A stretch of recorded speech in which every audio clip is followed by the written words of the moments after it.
What's up, guys? We're here, OC's finest, at the LA Convention Center at the Dragon Ball Z tournament. Special guest, we're gonna go into his deck profile, so go ahead, start off. Your name? Hey, I'm Craig. All right, let's get into the deck. Right. Just ask for your name, not Perfect. go on a date. I played a blue-red Goku. Go for it. I chose this leader because he lets you never tap out, and it's absurdly broken. I love it. And yeah, that's pretty much it. I'll start off with the blue stuff. It's all like normal stuff. 4 Majin Buu because it's good. 4 Bulma, and to search out with Bulma, I played 2 Whis Resting Attendant and 1 of this guy. I think I played it once. It wouldn't matter to me. Alright, so it's the standard blue engine. Yeah, it wouldn't matter to me if it was a regular Whis or not. I also played 4 Boost Attack Piccolos because, yeah, they're good. And I played 1 Beerus. I never played this Beerus. Yeah, I don't think the deck needs it. Okay. And for the extra cards, I played 3 Whis' Coercion, 3 Sensu Bean. I think I played Sensu Bean once out of the whole tournament. I would cut them. I don't need them. I played 4 Objection and 2 Results of Training. Yeah, everything's just standard. For the red, I played 4 Mind Controlling Bobbity. So this card is getting really popular. How do you feel about this card? This card is absurd. It's stupid. I don't know. Yeah, it does way too much for its cost. Like I got like one game I got 9 creatures on the board on turn 4, and still had 2 untapped to do stuff. All right. So for these guys, the targets are 4 Miraculous Comeback Gohan. Yeah, it's just really good. 3 Ghost Attack Super Saiyan 3 Gotenks. If you hit 2 of these with Bobbity's effect, you get 6 tokens, and these 2 plus him, so that's 9 on the board. And it also says when you have 4 or less cards in hand, all your tokens have double strike. So like on turn 4 when people would just tap out, I would just try to like hit these guys and just go in hard.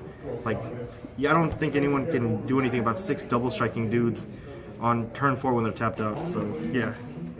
And also I played 1 Champa. I wish I had more of them. There's 1 in sideboard, and I put it in almost every game. These dudes, I don't know. I don't think I've ever played it. It was just in the deck. I'd probably put these instead of these, or more of these guys. 3 Jaren. I wish I had a 4th one, but it was good. And 4 Cabas, because I don't know. I didn't even play them either. Most of the cards I didn't play. I was just like, whatever. I don't care. It was all about the Bobbity. Yep, pretty much. All right. And for the sideboard, I just pretty much filled out 4 of everything. I have 1 Sensu Bean, Okay. 1 Whis' Coercion, Result of Training, because I played against a lot of decks that just left me at 5 or 6. Or they knew I had Kaba, so they'd leave me at like 6 or 7, and I'd flip, and they could just never catch up again because I had so many cards on the field. 3 Jekko. I probably should have been maining it instead of the Sensu Beans. I put him in almost every other matchup. It was really good. Beerus, just because I needed more cards. I didn't really like it. 3 Vegeta Princess Speed. I never put it in, but I liked it. It was pretty. 1 of these guys, because I don't know. I sided it in every game. I just needed more targets, and it was broken. God Charge Vegeta also for the control matchup. I won most of the time on turn 5 or 6, so like I never got to it. So, and I sided this in a lot. No particular reason. It just looks cool. Yeah, that's pretty much it. All right. So, quick question: how do you feel that the route that this game is taking? I don't know. I just like playing really broken cards, and it's just this dude is like the most broken dude. Bobbity is. All right. Any shout-outs? Card Game Coliseum for always hooking it up with the cards. They're always great. The dude filming Keanu because he's my baby girl. Oh yeah. And all my testing partners. Tim also made top 4 as well. And yeah. All right, then thank you for your time. Thank you. What's up, guys? OC's Finest here with a very special guest. We're at LA Convention Center for the Dragon Ball Z tournament. And I got a very famous Yu-Gi-Oh player with me, but he's not doing Yu-Gi-Oh, he's going to be doing Dragon Ball Z. So what place did you get? We ended up 21st. Final record was X1-2, so 1 loss, 2 draws. Yeah, I did a lot of work building this deck. I'm really excited to show you guys this build. A lot of people have been asking about a good cell build, and in my opinion, this is the right way to run it. All right, let's get into it. Let's do it. So it's a blue-green cell build. So first start off with the blue engine.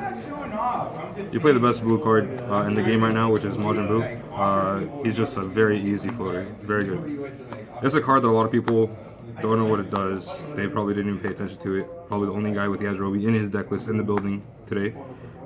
He's a revenge blocker, 2-drop, which is very important because when you are going in turn 4 and turn 5 and your hand might be short on negates, being able to put out 2 revenge blockers and your cell being able to knock out another guy puts a lot of pressure on your opponent to try and do things that they don't want to do, aka try to push for damage.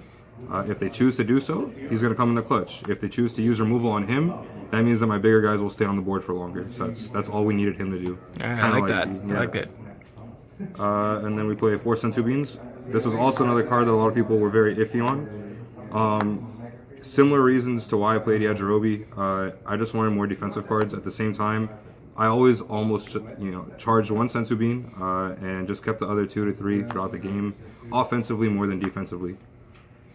And the last blue card, Whis Coercion. I wanted to play a lot of negates because Cell is very controlly, and when you get to a certain point in the game, turn 5, turn 6, before you want to drop that 7-drop Cell, you just want to negate their stuff, push for damage, let them take the life to the hand, and then have them discard. So that's all the blue cards that I played. Very short and sweet 16 card engine. Going into the green. So I played 3 Cell's Births. This card was also very controversial because people were saying, why don't you just play Objection as the energy ramp? This to me is very similar to Objection because it allows me to play my bigger guys on 3 and 5, which is very, very good. At the same time, you kind of just play it turn 1 when you have nothing better to do, and they kind of just forget about it. And now anytime they have a Cell inside of your hand, it could get played a lot quicker, and it's something that they have to really worry about. So it's a really good card. I would never play 4 though. 3 full power energy. Like I said, I wanted defense. This is a really good card, especially with a lot of people playing God decks, I'll say. Being able to pop Guasu before the 7-drop comes and charges it is really good. King Vegeta Surprise Attack. So it's a very mid-range base deck, as you're going to see right now. So I want to be able to kind of swing in for crit and be able to protect my guy and get rid of their guy. And this card is actually really good against Jiren, which I saw a lot around in the building. Anything that wants to dual attack, like Guard Charge Vegeta as well. So this is just a really strong card overall. Your 410Ks, obviously. Android 16. This guy, I kind of regretted not playing a 3rd copy. I sided a 3rd copy, but being able to have Yajirobes and Android 16 kind of protecting each other is really annoying for the opponent if they don't have removal. And being able to swing in with a 15k body and being able to stand back up with his ability forces your opponent to kind of combo on things that they don't want to combo on. So overall, he's just a really good card. Tien. Originally when I was playing this deck, I was playing 2 to 3 copies of it, but I found today, with how many Cell were in the building, you really need to awake faster than your opponent, and this is the best way to do it. 2 of the promo Gohan. If I had access to 4, I'd play 4. This card's absolutely busted. Comes out on turn 4, pops any guy that's on the board, and crits your opponent. Really, really strong. Really, really strong. To supplement the fact I didn't have 4 Gohan, I played 4 Kale. 4 Kale is fine. It's not that bad. The issue is with this deck, you don't really get low on cards in hand, so its draw ability doesn't really happen very often. So I think that this correct ratio would actually be 4 Gohan and 2 Kale. But Kale was fine today. Best green battle card, even post set 1. Into set 2, Gotenks. There's a reason why he's the only rare that's $4, man. He's so good. The only Cell cards that I played now for the last 6 spots.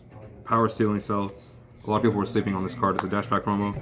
Comes out, auto take a life to yourself, to your hand, not to your drop zone, to your hand, and your opponent discards a card. So a lot of times people will lock you at 5 and think to yourself, okay, if he wants to drop Tien, he's going to go down to 3. That's when you hit him with this, and if it sells burst on the board, it's coming down for 3 energy. Take one to your hand, have them discard, double strike body, and you could evolve over this for one of the win cons of the deck, 7-drop cell. Very unique thing, I'll talk about this very quickly, very unique thing about this card. Just the fear of this card being inside of your deck makes your opponent discard cards before he gets dropped. So he does his job while being in your hand. It's a very, very unique card, right? Because a lot of people are like, oh, he has a 7-drop cell, he's setting it up, whatever it is, and you start discarding the combo. Perfect. You do that. Now I don't even have to drop it at all. You already did what I needed you to do. So just the idea that he's in the deck is already enough for the opponent to play differently, which is all you want. That's the main deck. Side deck. Side deck I didn't spend much time on. There are certain cards that I definitely would take out. 2 fully trained Super Saiyan Gohan with 3 Ready Strike Piccolo. I like this ratio a lot against decks that like keeping a big hand. Like Tri-Colored Ginyu, for example. I would just bring him out and not even attack, bring out a Piccolo, pass. If they have 9 to 10 cards in hand, they gotta drop down to 6. There's those. 2 Mafubas. I made a mistake not playing 4. I really underrated the Zamasu deck and realized that I can't KO anything with this guy because everything's indestructible. So should have played Form of Fuba for sure. 3 Cell Absorption. This was for the mirror match because they're gonna KO everything. So you want to kind of get to their hand without having to play guys on the board. And this was a card that does that.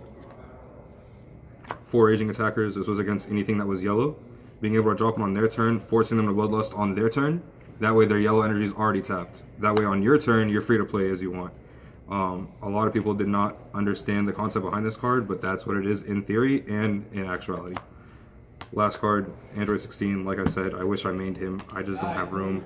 But that is the deck. All right, thank you for your time. Anytime.